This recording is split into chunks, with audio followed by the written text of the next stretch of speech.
Mirza television కి స్వాగతం. చంద్రబాబు నాయుడుకి మనం అందరం కూడా మా జిల్లా వాసులు ఆయనకు ధన్యవాదాలు తెలపాలి. ఎందుకంటే ఈ జిల్లాని ఎన్నుకోవడం, ఈ ఏదైతే సూపర్ 6 పథకాలు ఏదైతే ఉన్నాయో సూపర్ హిట్ సభ ఇక్కడ పెట్టడం నిజంగా మేమందరూ కూడా సంతోషిస్తున్నాం. ఈ సభని జయప్రదం చేయడానికి మా రాష్ట్ర నాయకులు అలాగే జిల్లా నాయకులందరూ కూడా కృషి చేసి ఈ సభని దిగ్విజయం చేయడం మా బాధ్యత. ప్రజలందరూ కూడా చాలా సంతోషంగా తరలి రావడానికి సిద్ధంగా ఉన్నారు. తండోపతండాలుగా వాళ్ళకి ఒక మంచి మెసేజ్ ఇవ్వడానికి మా ముఖ్యమంత్రి గారు అలాగే పవన్ కళ్యాణ్ గారు అలాగే బీజేపీ నాయకులు కూడా ఉన్నారు. ఏదేమైనా కూడా ఇంతమంది ప్రజాప్రతినిధులు మన జిల్లాకు రావడం చాలా సంతోషకరం.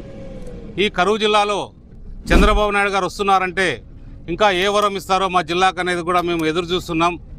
ఆయన ఎందుకంటే రావడం ఊరినే రాడు, ఏదో ఒక వరం ఇచ్చి జిల్లాని ఇంకా కూడా ఆదుకోవడానికి ఆయనే ప్రయత్నం చేస్తాడు. ఈ జిల్లా ఈరోజు ఈ పరిస్థితిలో ఉంది. హంద్రీనివా ప్రతి ప్రాంతానికి కూడా వెళ్తున్నాయంటే దానికి ముఖ్య కారకుడు మన ముఖ్యమంత్రి చంద్రబాబు నాయుడు గారే. అలాగే ఇంకా కూడా రకరకాల కార్యక్రమాలు కూడా చేయాల్సిన పరిస్థితి ఉంది. అలాగే పవన్ కళ్యాణ్ గారు కూడా రావడం నిజంగా గొప్ప విషయం.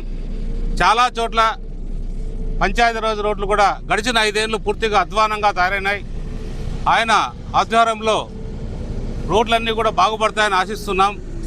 అలాగే పంచాయతీ నిధులు కూడా రిలీజ్ కాబోతున్నాయి. చాలా సంతోషకరం. మనమందరూ కూడా కేంద్ర ప్రభుత్వ సహకారంతో ఇవన్నీ అభివృద్ధి కార్యక్రమాలు చేస్తున్నాం.